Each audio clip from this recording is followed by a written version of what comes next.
Hello, hello, hello, hello, world.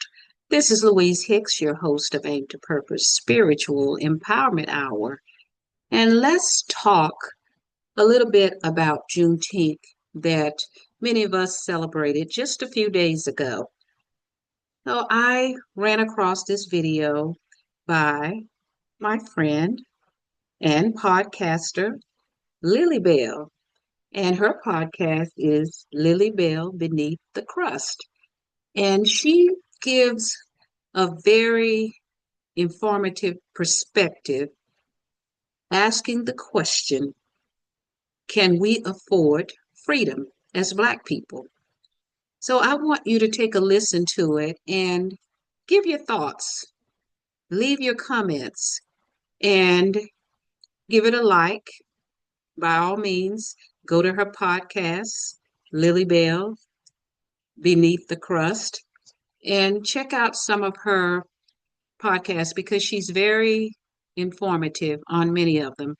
And I am again Louise Hicks, your host of this podcast, Aim to Purpose Spiritual Empowerment Hour. Please subscribe, leave your comments on this particular video that I'm going to share with you from Lily Bell Beneath the Crust, and give it a like and just thumbs up, share, because it's some food for thought. And I'm going to elaborate a little bit and give my perspective once you listen to it. It's not very long, and I'm going to be brief on what I have to say as well. So let's go ahead and take a listen to what Lily Bell has to say here, because it is very, very thought provoking. So let me share it. Give me a minute here. And here we go.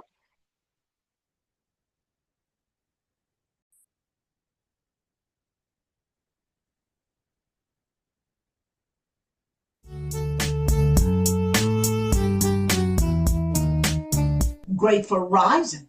Black freedom, white wealth. Black freedom, white wealth. I was just wondering, are blacks financially stable enough to have freedom? Are we as black people financially stable enough to have black freedom?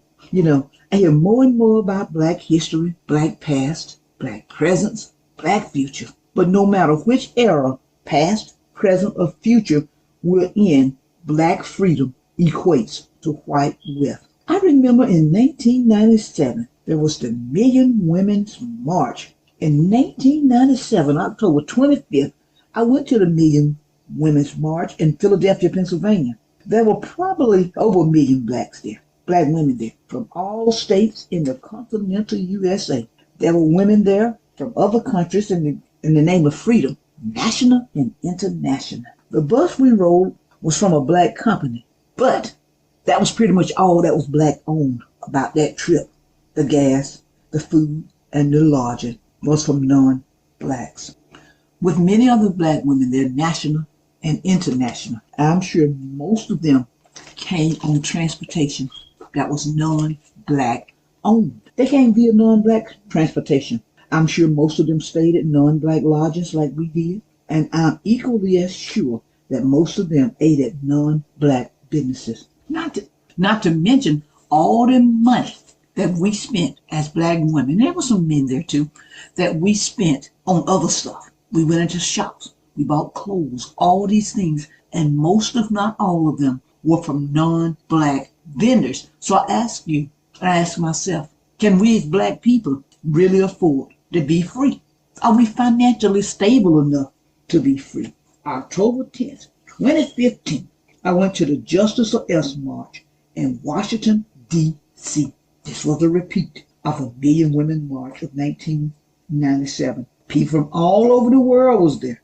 Now, I don't know if the bus we rode on then was actually black owned. I don't know if that was owned by a black company or not. But I know once we got there, it cost $100 to park that one day in the parking lot. They had, the bus parking lots. It cost $100. Now, there were parking lots all over the DC area and in the surrounding areas. Some of those parking lots, bus parking lots, some of them held over 1,000 buses. So let's just say this. Now, you got a bus company, a parking lot, right?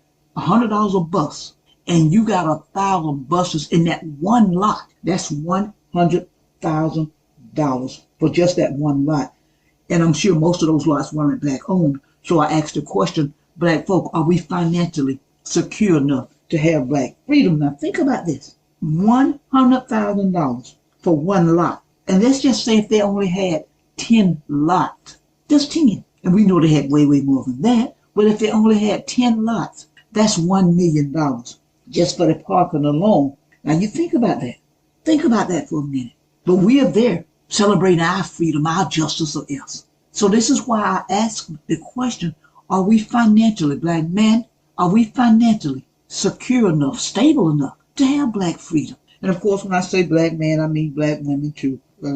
Miss me with that, okay? Think about that again. I want you to think about that. All those hundreds, maybe even thousands, hundreds of parking lots there in DC and the surrounding areas. Some of them making $100,000 in one day. We didn't own those parking lots, I'm sure. You know what? I'm going to say, without fear of contradiction, we didn't own any of those parking lots. Not just some of them. We didn't own any of them. So, black man, again, I ask, are we financially stable enough to have black freedom? Can we afford to? I mean, can we afford to be free? I mean, there have been hundreds of others, hundreds, maybe thousands of other events and gatherings and stuff that I didn't attend. Now, I did go to the Gina 6. I remember the Gina 6, same thing. Now, we didn't stay overnight, so we didn't eat lodging and stuff. But we went to the Gina 6. We went on a bus that was from a black company, I'm assuming. But we had to buy gas, had to buy all this stuff for the Gina 6. Can we really afford to be, and now we're celebrating Juneteenth. And here we go again. We just had our Juneteenth 2025 celebration. You see, because Joe Biden, known to some as Jim Crow Joe, gave blacks permission to celebrate Juneteenth. And suddenly, black people, you could, and all of a sudden, black people, you couldn't get to even whisper the word Juneteenth. Now they're out in the streets yelling Juneteenth to the top of their voice. Why? Because a non-black, a white man, said it was okay to celebrate Juneteenth. Now that's a whole nother podcast about getting permission, but but you think about that. And the reason I keep saying think about that, because I really want us to start thinking about the impact of us and our actions and start asking ourselves what I call some hard-hitting questions. So just think about that. Small black businesses, they were selling ethnic clothes, and most of what they were selling were actually genuine African clothes from Africa. And there were faithful black people who went in year after year for Juneteenth and bought merchandise. And not just for Juneteenth, they went in throughout the year and bought merchandise and stuff because they wore ethnic stuff, or they wanted some kind of wall decoration that was ethnic. And when I say ethnic, you know what I mean. Don't play with me. But listen now, when Joe Biden said it was okay to celebrate Juneteenth, non-black vendors started selling fake African attire. And you know why? Because these non-black vendors knew, based on many blacks' patterns, that since a non-black said it was okay to celebrate Juneteenth, blacks would start celebrating Juneteenth. They also knew that these many blacks would look for non-black vendors to buy from. You can master almost anything or anybody if you know the pattern. And baby, they know our pattern. Don't get me wrong now. There were many, many, many blacks who were already celebrating Juneteenth and were already and continue to support black businesses. Now, this was before they were given permission by Jim Crow Joe. So don't get me wrong now. But now with the sudden awakening, and I'm putting awakening in quotation marks, with the sudden awakening of black people to Juneteenth, you think that the black businesses who were already selling, ethnic clothes, you'd think their businesses would just boom, right? They're already selling the clothes. They're black owned. You would think they would just boom. Listen, if you thought that, you sure are naive. Let me say this. Did you know that during the pandemic, when so many businesses were closing down, wig shops were opening up in the black community, especially during the stimulus check time? Why? Because the vendors knew the pattern. Now, let's get to Juneteenth. This is where we are with the Juneteenth celebration. Now, Juneteenth is also known as Freedom Day. a holiday celebrated on June 19th to commemorate the emancipation of enslaved African Americans in the United States. Now, Juneteenth occurred about 2.5 years after the Emancipation Proclamation. So for 2.5 years, the slave owners knew that the slave was so-called freed under the Emancipation Proclamation. And that's a whole nother podcast, the Emancipation Proclamation, that crocodile. But anyway, so 2.5 years after the Emancipation Proclamation, the slaves in Galveston, Texas were told that they were free. So that's how the Juneteenth came about. Because, it was around Juneteenth when this happened, middle of June. Let's talk about some events that went on, money-making events that went on in the celebration of Juneteenth. I'm reading this from the website. That's from AI Overview. So, yeah. But anyway, it says Juneteenth 2025 will be marked by celebrations across the United States. And they're listing highlights and stuff. And one of the highlights is the Dallas Juneteenth Parade, a significant event in Texas, and a variety of activities at the National Museum of African American History and Culture in Washington, D.C. Chicago will host the Chicago Juneteenth Village Fest, and Los Angeles will host the Lamart Park Juneteenth Festival. Now, this is in addition to many cities that will have local events. Let's talk about some of these major and local events. Talk about the money that was generated. That didn't go to, most of it didn't come to us. So again, I'm asking the question, Black man, are we financially stable enough to be free? Now, of course, we know national events, Washington, D.C., Dallas, Texas, Chicago, Illinois, Los Angeles, California, Philadelphia, Pennsylvania, Detroit, Michigan, Fairfax, Virginia. I can go on and on and on about the different events, the parades and the parties and the this and the that and the other. I can go on and on. But we do know that a lot of those things you had to have permits for. We didn't get permits from us. We had to have permits for them. A lot of those places and stuff, the local stores and stuff were open. People went in and bought stuff, bought fake African event stuff and all this kind of stuff, all this stuff that was bought. And the majority of that was not bought from Black businesses because the Black businesses we do have are small. We couldn't compete because, and the reason we can't compete, because here again, are we financially stable enough to have freedom? Because if we spent the money with us that we spend with these other businesses, baby, we could be up there competing with anybody. As a matter of fact, we could put them out of business. Detroit, the Juneteenth celebration at the Museum of African American. Now, this was Charles Wright, named after Charles Wright. They had an event there. And I don't know if it was free to get in because see, a lot of these museums, it was free to get in during that particular day. So that means some of those Black museums had the most crowds that day. But those people weren't paying. But they were paying for other stuff outside of the museums and everything. Like, man, are we financially stable enough? Are we financially stable enough to be free? We talk about freedom. We talk about this, that, and the other. Sometimes we pump our fist in the air. But are we financially stable enough? Are we financially stable enough to be free? Black people had to purchase insurance for some of the events they had. This one guy was telling me he had to purchase $1 million worth of insurance just for a one-day event. So that's just that one person. So think about how many other Black people actually purchased insurance, $1 million worth of insurance for that one day. And you know what? I'm almost sure, 99 and 144% sure that that didn't come from us. We don't have insurance companies like that. So again, I ask you, Black man, are we financially stable enough to be free? Black man, you used your financial freedom to make every other race wealthy. Why did you do it? Keep on churning till the butter comes and be encouraged.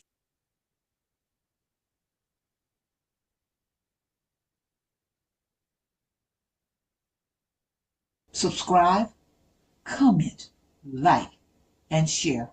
Support our youth in any way you can. Keep on churning till the butter comes. Albert C. Richardson, a Black man, patent the butter churn U.S. patent number 446470, February 17th, 1891. I'm LilyBell. I'm just trying to create a dialogue. I leave you with this.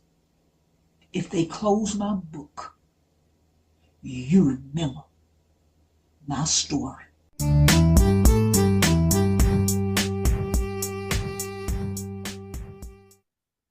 Nat Turner Runner production. Lock and load. LilyBell, be encouraged. Okay, LilyBell, thank you so much for that. That was very informative. We need information like that. And when I saw this podcast from LilyBell, and be sure to subscribe to her channel as well as my channel, give us a like, thumbs up, leave your comments. My channel is Aim to Purpose Spiritual Empowerment Hour. And please, by all means, share, share, and share. Go to her channel because she has some most significant information out there. And when I saw this, it just was food for thought. And I made this comment. I said, we must teach financial literacy to our people. We must unite and build together. We have enough money running through our Black hands to build communities with our own educational institutions, our medical facilities, financial institutions, and food industries that Black folks once built before jealous whites destroyed these Black thriving communities, where many are now lakes due to white rage. And you can go and verify this because on YouTube, there are so many, uh, YouTube has a lot of information, as you know. And this information is there about how white jealousy destroyed many Black thriving towns after Emancipation Proclamation, so-called Freedom Day, which I put that in quotes as well, because if we were free, why are we struggling still? Economically, collectively, Black people are hurting. And it's all by design. Because if you think about it, think about segregation versus integration. When Black people were segregated, we were thriving. And obviously, this was a problem in America. That's why, by design, these Black towns were destroyed. And it wasn't just Black Wall Street in Tulsa, Oklahoma, that was participated, the government participated in that because that was done with government airplanes and that whole town was destroyed. So just think about what LilyBell has presented here. And when you think about integration, integration really benefited the oppressor more than it did us. Because when you think about it and when you recognize and look back at different things, we had our own schools, our towns were thriving, and now many of those towns are underwater. So let's go and check out those different towns. All you got to do is go on YouTube University and you can see what I'm saying because the facts are there. And she talked about our pattern. Of course, they do know our pattern. Think about all the money that goes through Black hands annually. Just think about it. It has been said that it's about $1.6 trillion, but I believe it might be more close to $2 trillion that go through our hands. But what are we spending our money on, and how are we spending our money, and who are we spending our money with? She brings that out. And we must have Black ownership. And when we have the Black ownership, we need to start trading with one another. Just think about it. What is freedom? Freedom is economic power. If you don't have economic power, you don't have freedom. So we need to use our Black dollars to empower ourselves. Because as LilyBell points out in her podcast, Black freedom, white wealth. And if you haven't read the book, I indicated here, Black Labor, White Wealth by Dr. Claude Anderson, by all means, read this book, Black Labor, White Wealth. It's very insightful. So check it out because can we really afford freedom? And we said, quote unquote, Freedom Day, Juneteenth, and That's when Galveston, Texas, the slaves found out they were free. And that was 2.5 years or so later after the Emancipation Proclamation. So we must know our history. Once we know our history, we can have that renewing of the mind. And that's what it's all about, renewing of the mind, because freedom is economic power. And it brings to mind that scripture that I always share with you, 2 Timothy 1:7, where it says, "For God has not given us the spirit of fear, but of power, love, and a sound mind." And you notice it says power first, then love. And we must have that economic power in order to be free. And also, we must love ourselves, love one another. Go ahead and patronize the Black businesses. That's important because collectively, can we really afford to be free? Can we? That's a good question. So go ahead and leave your comments, and by all means, give it a like, give it a share, share, because this is very important information that we as Black people need to understand, that we need financial literacy.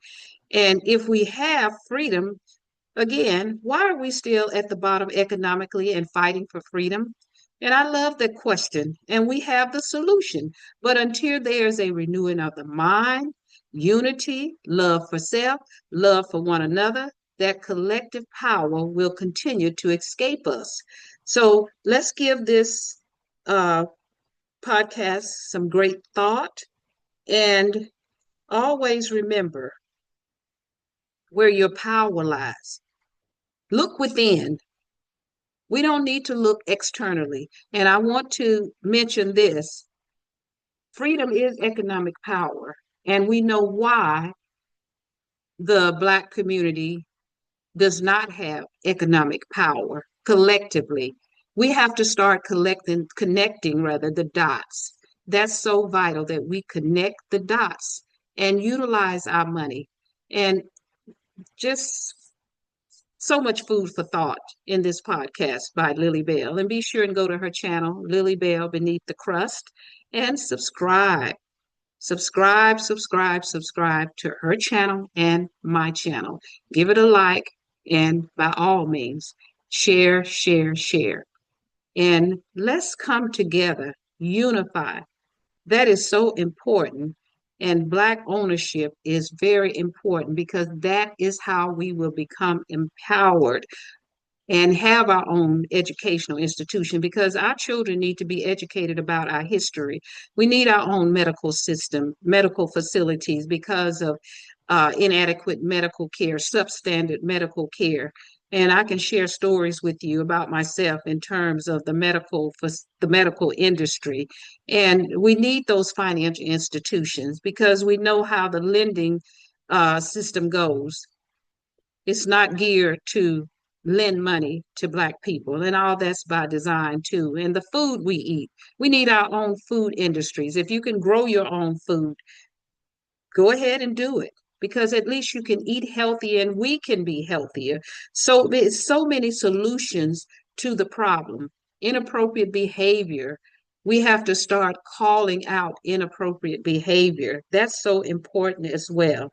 So with that said, we know that we are very, very brilliant melanated people. So let's use that brilliance mind to have that sound mind, that renewing of the mind, and the power that we need. Because once you got power, you have freedom. And with that said, thanks to all of my subscribers. I appreciate you. Much love to you.